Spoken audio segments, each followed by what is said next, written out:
Item B, adoption of the agenda. Mr. Manager. Mr. Chair, under study session, item number 2 will be tabled or rescheduled. Okay, That's so better we're- said. Okay. Great. So no other changes? No other changes to the agenda. Great. Chair will entertain a motion then to adopt the agenda with study session 2 being rescheduled for the 1st and allow chair to deviate as necessary. So moved. There a second discussion? Hearing none, all in favor signify by saying aye. Aye. Aye. Motion carries unanimously. Our agenda is adopted. We'll move on to item D. 1, current events, Board of Supervisors, Vice Chairman Bracker. Good morning. I want to let everybody know that this Saturday, Santa Cruz County, Arizona Shining is doing a cleanup on the east side. They're going to be gathering at the parking lot for the trails right below Pendleton and Paseo Mexico. And I think that's about 8 o'clock in the morning. So I'd like to thank them. They've been doing some good work around Santa Cruz County, and so we really appreciate what they do because there's a lot of trash out there. Also wanted to mention that Randy Heiss has now officially retired from SEGO. He had his, on the 11th, he had his little shindig. And I'd like to thank Randy for all the work that he's done. He's been working for that organization for many, many years. Rudy has sat on that board. I think Manny sat on that board under Randy. No, you know what, I never did. You No. never did? So, It was me. I hired him. good job. So, kudos to Randy and hope he has a great retirement. ADQ came down to Patagonia. They had an air quality hearing and a water hearing. I'd like to thank all the people that came out. There were about 90 people came out and participated in both of those events. And then this evening at 6 p.m., Santa Cruz County is having a meeting. It's the Santa Cruz County Culinary Tourism Initiative. It's going to be at the school in Elgin, the Elgin School, so that location has changed. It's in at 6 p.m. And Mr. Chair, that's all I have tonight. Supervisor Maleta. I just have one item to report, Mr. Chair. CSA is hosting the legislative reception this Wednesday where we're going to be meeting with our state legislatures, and then the board meeting the day afterwards. That's all I have to report. Thank you. And I had the opportunity to attend my first Legislative Policy Council meeting at CSA on Friday. And well, there's a lot of things that are coming down the pike, especially when you have a state that's projected to have a huge deficit this year, but then for next year, a $1.8 billion deficit. So not good for counties because they tend to shift cost. They say that they're saving taxpayers' money. Well, they're just shifting cost, and we're the ones that get blamed for increased costs. So we will continue to follow that. And CSA,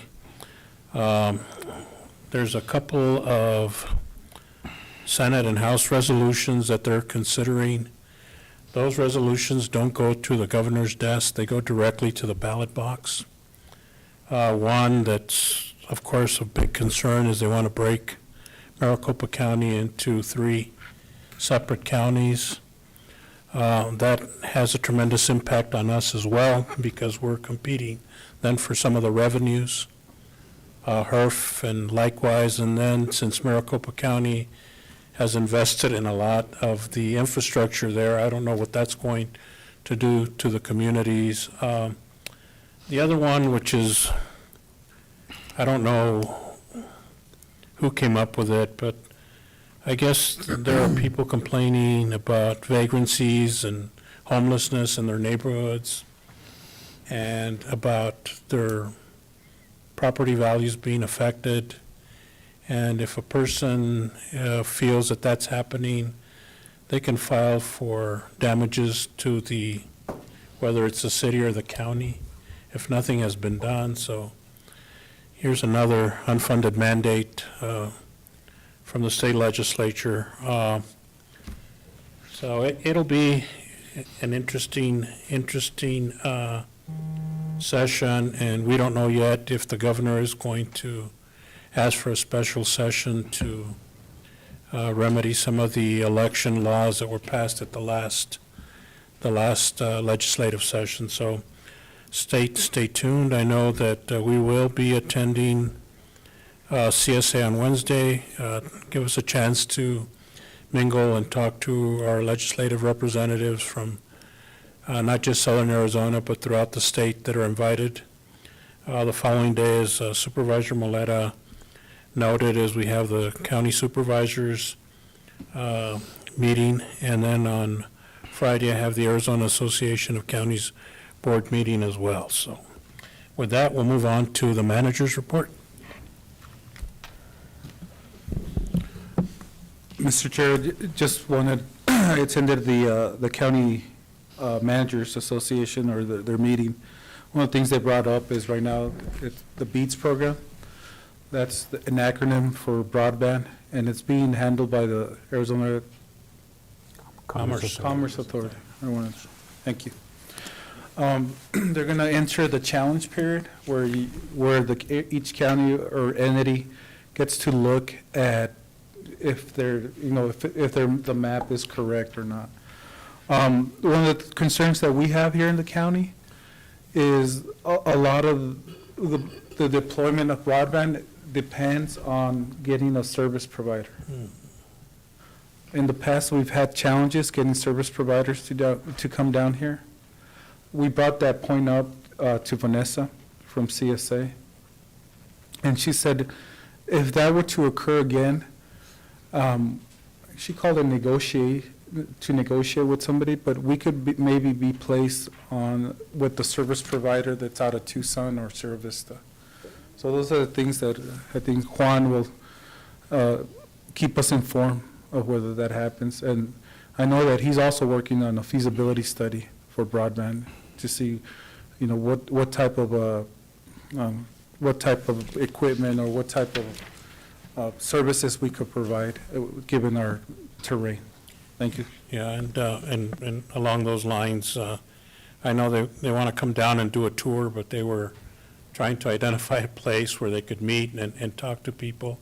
The other thing that's very deceiving is if there's just one internet subscriber that has so many megabits, then they consider that whole area to have that frequency.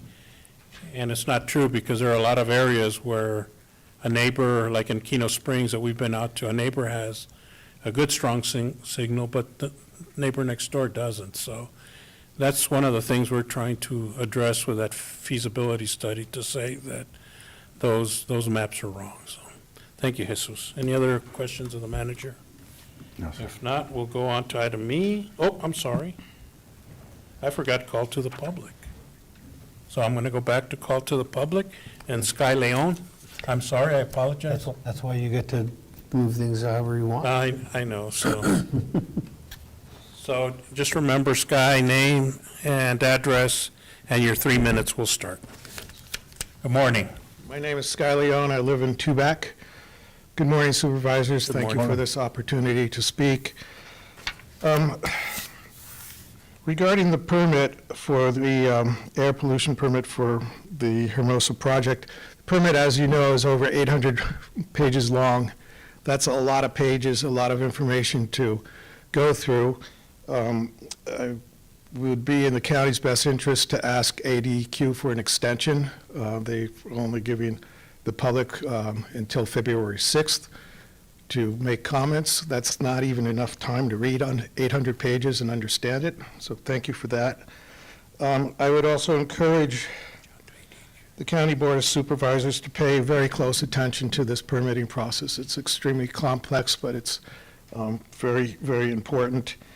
And given that, strengthening your connection as a county to the EPA regarding this permit would be in the best interest of everybody, in my opinion. By the way, I'm speaking for the Calabasas Alliance. I'm the chairman of the board. Apparently, they're not taking into consideration with this permit and the levels of the air quality in Nogales, Sonora.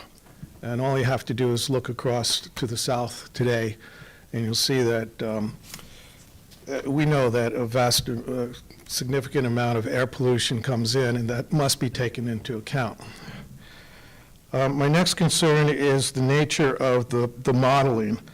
Modeling is always imperfect. It's based on many assumptions. Some of the assumptions that ADEQ has done in their modeling is already questionable. I come from a science background, and there's a saying, in theory, there's no difference between theory and practice, but in practice, there's a great deal of difference between theory and practice. And a model is a theory, and so we're going to need to get some practical input into the permit. Finally, as you know, Calabasas Alliance is vehemently opposed to any manganese processing facility built anywhere in the county. If it's allowed to be built, this manganese dust will add to our air pollution load to degrees that at this point we have no idea what that is. Well, we're grateful for the study session that ADQ did give on Thursday, and that it's happening today, this morning. We're very happy to see this, so thank you for your time. Thank you. Beth Pearl, and then Jesus Jerez. So, Ms. Pearl, if you'll give your name and address, then the timer will start. Okay. I'm Beth Pearl. I live on Rio Rico Drive in Rio Rico. I am also a board member of the Calabasas Alliance and the Chief Education Advisor. So we do thank you for scheduling the study session with ADQ. Now we look forward to it on, I guess, February 1st coming up regarding the air quality of the entire Santa Cruz County. We have a great deal of concern for air quality, especially with the looming threat from the activities of South 32 at the Hermosa project, and the potentially harmful particulate matter it will generate both from its mining activity, its tailing stacks, its track out, and the truck activity to and from the mine and at the mine, and added truck traffic and emissions to transport the ore once the mine is in full operation. We also have concerns as to the reality of the air pollution that will be generated by the Hermosa project versus the modeling which is currently available from ADQ. There's also the question of penalties for noncompliance. What sort of sanctions will be there when South 32 fails to comply, fails to meet quality standards? Are they purely monetary? Are there, money's not going to fix air quality once the air is, contaminated. So I'd like a little clarification on what those compliance penalties could be. Of even greater concern is if they are allowed to build a manganese processing plant anywhere in Santa Cruz County, the air contamination from the ore processing and the dry stack tailing mountains created by such a facility. By their own estimates, there will be multiple tailing stacks that are approximately 6 stories high. It is my understanding that in an arid region, dry stack tailings can cause for massive amounts of particulate matter dispersed into the air. We are vehemently opposed to a manganese processing facility being built anywhere in Santa Cruz County. And we fully support the EPA's new air pollution standard to lower the amount of allowable PM 2.5 particles, as this will lower premature deaths from pollutants and protect public health. Again, we are grateful for the opportunity to learn more about the air quality in Santa Cruz County, and we hope that ADQ will be vigilant as it endeavors to uphold the mandate to protect and improve the environment, and specifically the air quality of the region. Thank you. Thank you, Ms. Pearl. Jesus? And state your name and address, and your 3 minutes will start. Good morning, Mr. Chairman, members of the board. My name is Jesus Jerez. I live on Calle Provincia in Rio Rico. I'd like to talk to you about the shootings that continue to take place in Josephine Canyon. We've had 2 more. The builder of a new house about 100 yards from where they were shooting was very perturbed, and he thought he was moving into a very safe place. For diversion, we've taken to sitting on the edge of the wash and watching these people who have obviously been told that if you use red light, you can't be seen. And humans can see red light. So we watch them come in. We know that these are not carrying narcotics. They've already dumped the narcotics over on Morningstar, and these are just going for their ride back to Mexico. The concentration of law enforcement has been focused on the illegal aliens, and the drug smugglers are just having a ball. We don't call the sheriff's office anymore. It takes too long to get there. We call Border Patrol. They're familiar with the area. They make some noise, show some lights around, and the guys run off. So I just wish that a little more activity, law enforcement activity would take place there to scare these people off. We're walking around with rifles now in the daytime. So just wanted to draw your attention to that little problem that we have. Thank you for your time. Thank you, Jesus. Anyone else in the audience under call to the public? Anyone on Zoom World?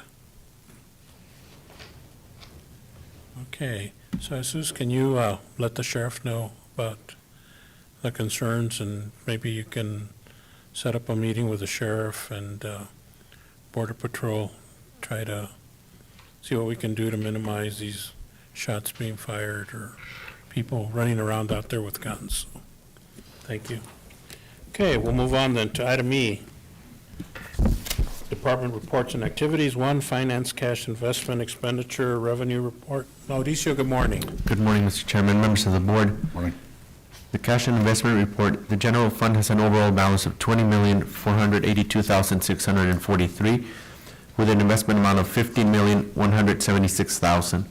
The road fund has an overall balance of $3,304,204 with an investment amount of $7,466. The flood control district has an overall balance of $2,074,645 with an investment amount of $282,735. Jail district fund, overall balance $4,974,369 with an investment amount of just a little bit over $3 million. Total for all funds, $65,102,705 with an investment amount of $20,494,706 for an estimated end of the month balance of $16,234,049. Great. Any questions from the board? No, sir. Thank you very much. Mauricio. Yes, sir. Item 2, department updates. Jeff, good morning. All right, Mr. Chairman, members of the board, a couple quick updates. On the EM side, the migrant operation has now shifted mostly to Border Patrol Station. They're being picked up directly there from Border Patrol. Casas Legis is still processing roughly 100 from Customs when they are processed through CBP-1, and they're picked up down there at their location still. On the health department side, you'll notice in the consent agenda, we've been approved for the bridge program for COVID. So we got some funding to get some COVID shots for the uninsured and underinsured. So we've got an order in to get some of those vaccines coming in.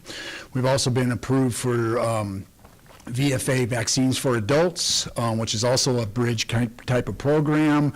We're waiting on the additional funding on that to see what other vaccines we can provide, but right now we'll have the COVID and the flu for sure. For a while, we're looking at maybe RSV in the future, as well as shingles and some of those other things that are appropriate for adults. Jeff, when do you think you'll have the COVID? Hopefully this week. We're not sure how fast the order will get here, but the order has been placed. We'll just wait for the delivery. And you have the technicians to, Yes. Yeah, everything will be available. Our vaccine clinic is running from Monday through Thursday from 9 to 3 at the Rio Rico site. Yep. Great. Thanks, Thank you. Jeff. Any other department reports? If not, then Chair will entertain a motion to convene into study session. So moved. second. Discussion, hearing none. All in favor signify by saying aye. Aye. Motion carries unanimously. We are now convened into our study session. Item 1, update by Greater Nogales Santa Cruz Port Authority, Jaime Chamberlain, Chamber of the Greater Nogales Santa Cruz County Port Authority. Jaime, good morning and welcome. Good morning, everyone. I bet you're surprised to see me here. I thought my last report was going to be my last report, but unfortunately, we had some situations. We had some situations where the board of directors decided to keep me on for a few more months to take care of some issues that I had some very intimate knowledge about. So I'm here giving my actual last report as chairman of the Greater Nogales Santa Cruz County Port Authority. This is a quarterly report that we give to the county, and I'm planning on hitting a few highlights of what we've done, but I want you to know that we had quite a few wins this quarter, which is I'm very, very proud of, and more than anything, very proud of all the people who work along with the Greater Nogales Santa Cruz County Port Authority and all our partners, and especially to the county and the supervisors. You all have been extremely great partners to work with. Jesus Valdez as well. We're working on lots of different things with him as well. So I want to thank the leadership of Senator Sinema's office on the Senate side and Congressman Grijalva on the House side. The National Defense Authorization Act included provisions that transferred the ownership of the IOI, the International Outflow Interceptor, to the federal government. The IOI is now the responsibility for the maintenance and the operation of the IOI goes to the International Boundary IBWC under their purview. So we're very, very pleased about that. We've been working on this for over 2 decades, and the state of Arizona has had an ongoing lawsuit for a long, long time, and we're finally got to the end of the road with a really, really the best result that could have come out for not only the county, but for the city and for the citizens of Santa Cruz County. So we're very pleased about that. This act, the law will also include language that will enable the IBWC to deploy a screen that will prevent drug bundles from flowing into the United States through that same pipeline. So that is extremely important, not only for us, but to prohibit drugs coming into our country, but also for ruptures in the pipeline that had really, really diminished the value of that pipeline. So we're very pleased about that. And second, I want to give thanks to Vice Chairman Bracker and County Administrator Jesus Valdez for going and really pushing with us, along with us, to the State Transportation Board. They just recently awarded $3.25 million match advantage for the Rural Transportation or SMART grant. That is going to help pay for the design phase of the modernization of the I-19 interchanges at Ruby Road and Rio Rico Drive. It's extremely important for the citizens of our community that drive along that I-19 corridor and through Rio Rico Drive and Ruby Road, those corridors and that corridor and those interchanges be remodeled for safety reasons, with the amount of trucks and the amount of new residents that are moving in towards that area. So we're very pleased about that.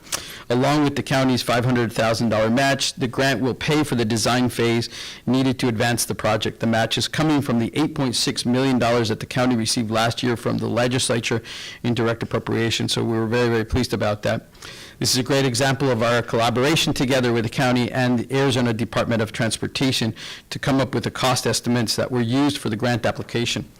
I know that the county is now coordinating with ADOT on receiving the grant and then working together on the design. We're very pleased to be working with you as well and the members of the Port Authority.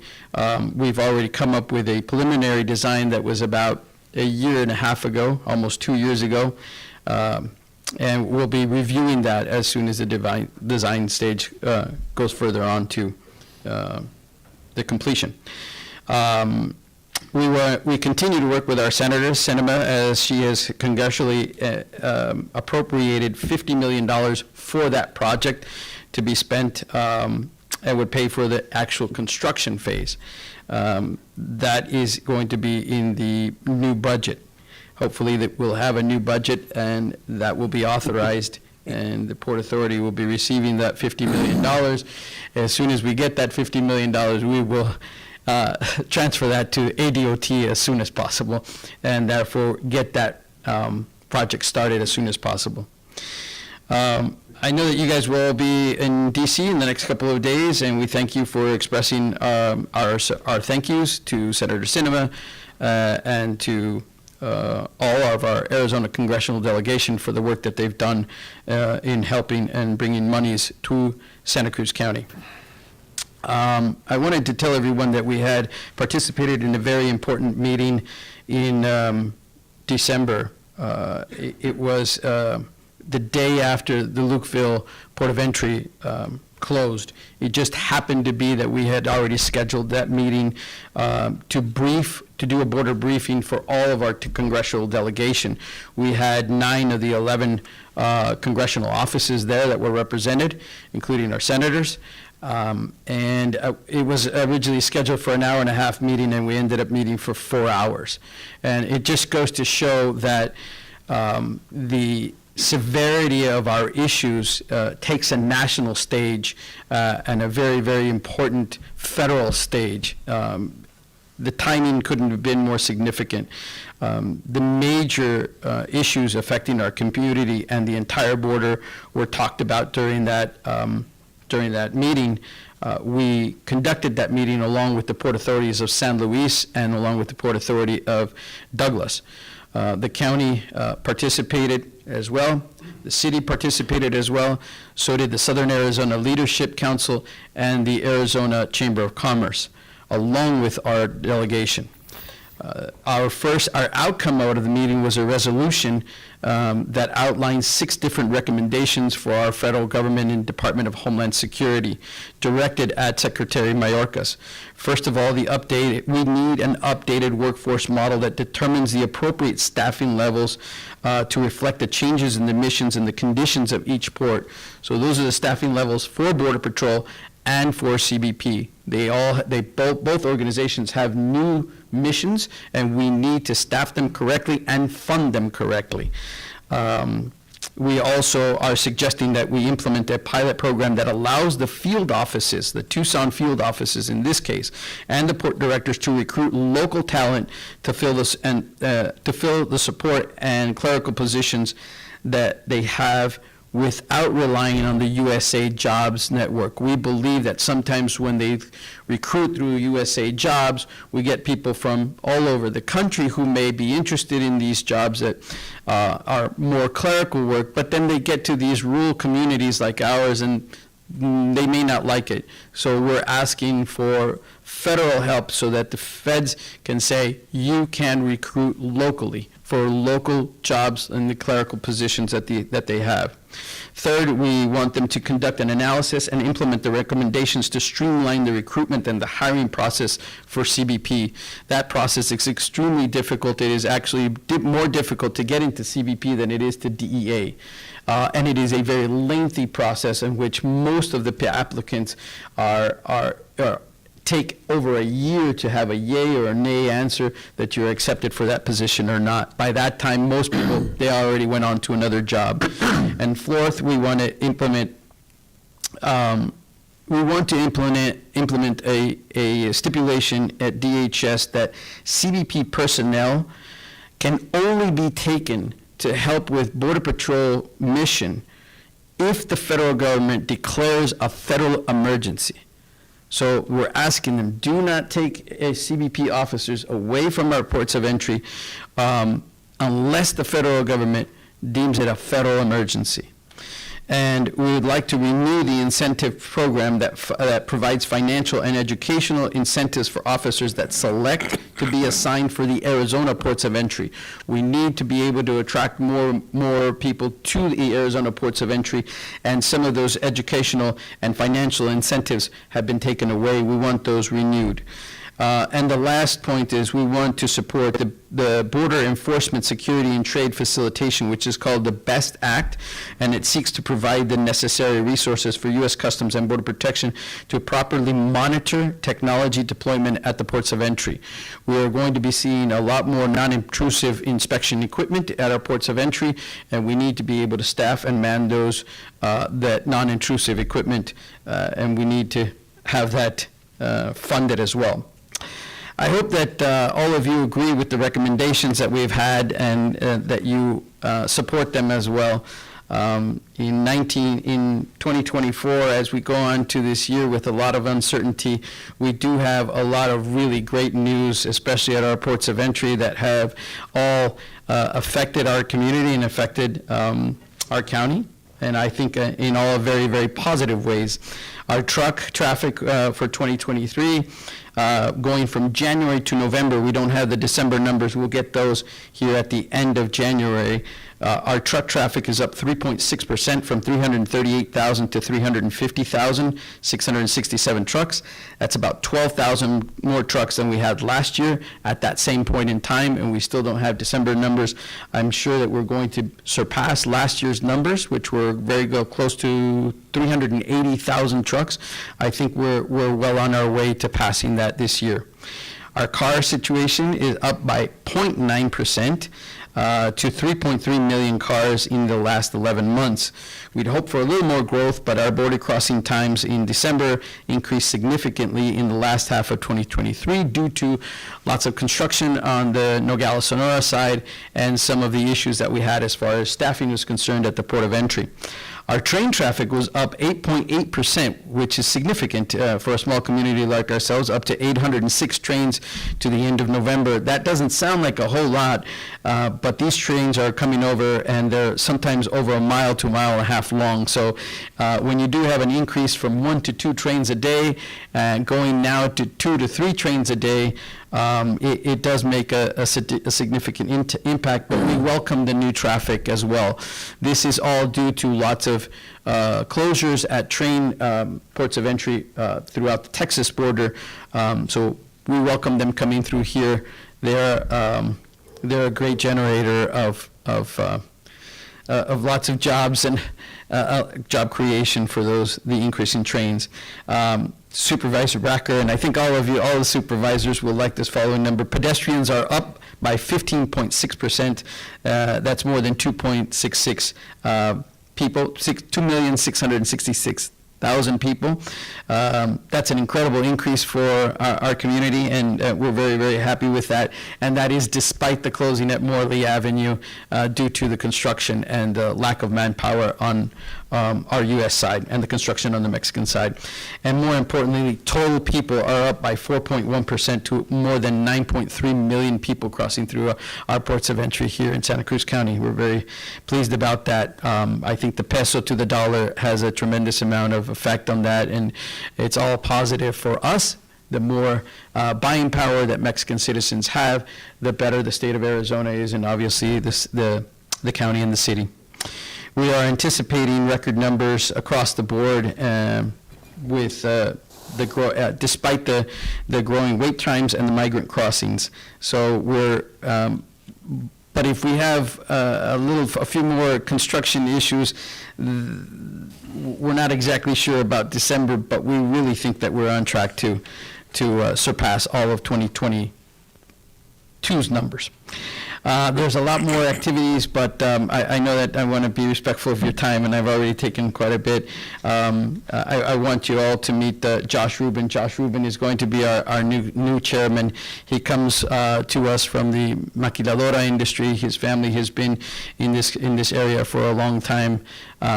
His father, Richard Rubin, and Mr. Klosik, they started Javid Industries many years ago and are a very big and valuable part of our maquiladora industry. Remember, that industry crosses about $25 billion worth of international commerce through this port of entry, and we're very, very pleased to have Josh. He will be taking over for me next week. Will be my last meeting on January 24th. But on a personal note, I want to thank each and every one of you for your commitment and your support throughout these years, not only while I was chairman, but even before. Manny, you were on the original the founding members. I remember we met at the Chamber of Commerce, and we said, this is what we want to do, and this is the reasons why we want to do it, and I think that we have surpassed those goals. I never thought we would have the infrastructure coming in, the infrastructure dollars coming into this community the way we have when we first started. So we want to thank all of you, and your past supervisors as well, who supported us as well, and obviously your county managers, and we work extremely well with Jesus and the past managers as well. But I want to thank you from the bottom of my heart. It's been a pleasure to serve as the chairman. I will continue to work on several projects. I think Mr. Rubin will want me to continue with the Ruby Road Rio Rico project, and hopefully I'll be able to help quite a bit there, and as well as the feasibility study and the new construction of the DeContini Port of Entry. So I'm very, very pleased. As you can tell, the smile on my face, I see a lot of positive things happening for our community. So thank you so much. Thank you, Jaime. Thank you, Jaime. Any comments from my colleagues? So Jaime, thank you very much for your 4 years of service. You know, it sounds easy to be the chairman of the Port Authority. I don't think people really realize that when the chairman or women travel, it's all being paid for out of their pocket. None of this money comes from the organization. And there's quite a lot of trips to Phoenix and Washington and Mexico City and God knows where else it takes you, other points along the border. But thank you very much for your service the last 4 years. You've done an outstanding job. So thanks.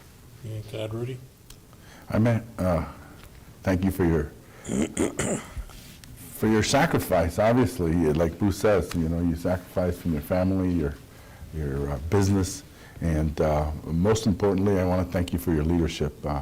Done a great job. I think we've been lucky at the Port Authority, having had great leadership over the years, and I personally really appreciate that, and good vision, great partnership. Thank you. Thank you, and I look forward to having Mr. Rubin take over. So as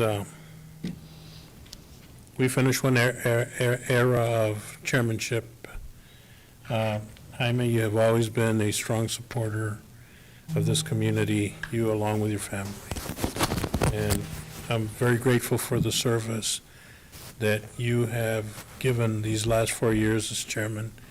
I know sometimes it wasn't easy trying to find out where the funding was going to come from, and coming to advocate with us about the importance. But the one thing I will caution you is don't get in front of things. Remember, in the military, you don't volunteer. They put you out in front. So I'm sure Josh is going to be holding you there. Okay, but thank you. I think that when this whole idea of the Port Authority, which was an idea of, God rest his soul, Mr. Capon and Nacho Barraza, Mayor Barraza, who passed away. And I remember we had the all-day session at the old Phoenix Community College right back here next to Circle K in that building, and there were a lot of things that were discussed that were contemplating being part of the Port Authority.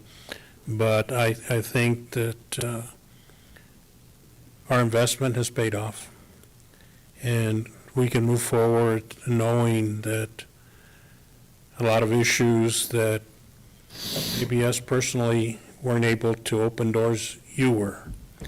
And I think that's the importance of a team concept. While you would take maybe the lead on some things, we would come in and support some of the areas. And I do agree with the concept that Department of Homeland Security needs to get off their duff. They really do need to do not just hire officers and agents, but they also need to find a way to address this migrant issue that is causing havoc across the southern border. And every chance we get, we talk to them and said, you know, you need to have people right at the border listening to these cases and deciding then and there. If you qualify, welcome. If not, you know, with all due respect, and we understand we're empathetic to their plight and their deal, but you need to address those things right away and not 10 or 15 or 20 years down the line when you don't know where anyone is. But Jaime, thank you. Great job. You have some big shoes to fill there, but I'm sure, Josh, you're going to do a great job as well, because you've been watching the Masters. So the good thing is that, we have young leadership, and that's important. So congratulations, and look forward to working with you, Josh, as chairman and the Port Authority. So thank you. With that, Chair will entertain a motion to adjourn our study session and convene the jail district. So moved. Second. Discussion, hearing none, all in favor signify by saying aye. Aye. Motion carries. We are now in the jail district. So it's only item A, right? Because item B is part of our consent agenda is okay. So item A, so discussion, possible action for authorization to fill vacant 2 booking clerk positions. Move to approve. Do I hear a second? Discussion, hearing none, all in favor? Those were budgeted positions? They are, that's correct. Great. So there's a motion and a second. Any discussion? Hearing none, all in favor signify by saying aye. Aye. Motion carries unanimously. Chair will entertain a motion to adjourn jail district convene regular meeting. So moved. Do I hear a second? Discussion. Hearing none, all in favor signify by saying aye. Aye. Item H, consent agenda. Chair will entertain a motion to approve consent agenda as posted. Move to approve. Second. Any discussion? Hearing none, all in favor signify by saying aye. Aye. Motion carries unanimously. Item I, Chair will entertain a motion to adjourn. Mr. Chair, I move we adjourn. Here a second. Second motion. Discussion, hearing none, all in favor signify by saying aye. Aye. We stand adjourned.